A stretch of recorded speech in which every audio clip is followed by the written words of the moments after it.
नमस्कार, आपले सर्वांचे स्वागत आहे.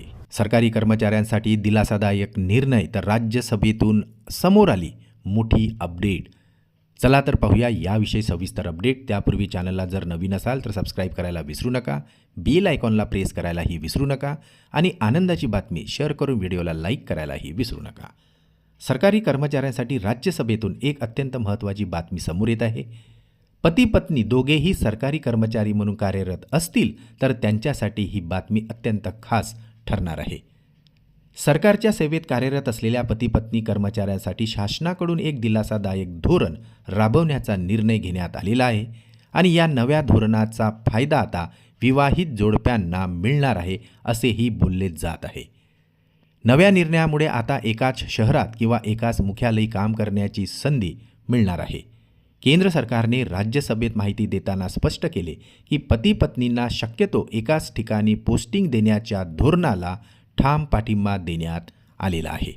नवा निर्णय केंद्र सरकार, राज्य सरकार तसेच सार्वजनिक क्षेत्रातील उपक्रमामध्ये कार्यरत असणाऱ्या कर्मचाऱ्यांसाठी लागू राहणार आहे. या निर्णयामुळे केंद्र सरकार, राज्य सरकार तसेच सार्वजनिक क्षेत्रातील उपक्रमामध्ये कार्यरत असलेल्या लाखो कर्मचाऱ्यांना आणि विशेषतः बँकिंग क्षेत्रातील अधिकारी आणि कर्मचाऱ्यांना मोठा दिलासा मिळणार आहे.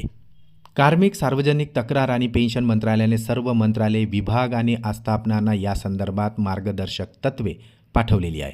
पती पत्नी दोघेही सरकारी सेवेत असतील तर त्यांच्या नियुक्त्या शक्यतो एकाच शहरात किंवा जवळच्या ठिकाणी करण्याचा प्रयत्न करावा असेही स्पष्ट निर्देश देण्यात आलेले आहे.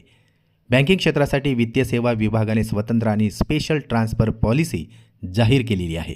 या धोरणानुसार आता जोडीदार केंद्र किंवा राज्य सरकारमध्ये कार्यरत असल्यास बँक कर्मचाऱ्यांना एकाच ठिकाणी पोस्टिंग देण्यावर भर देण्यात येणार आहे.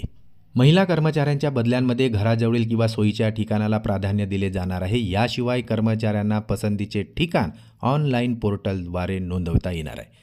सरकारच्या या निर्णयामुळे आता सरकारी कर्मचाऱ्यांच्या कौटुंबिक जीवनात सकारात्मक बदल घडेल असेही आता अपेक्षा व्यक्त केली जात आहे.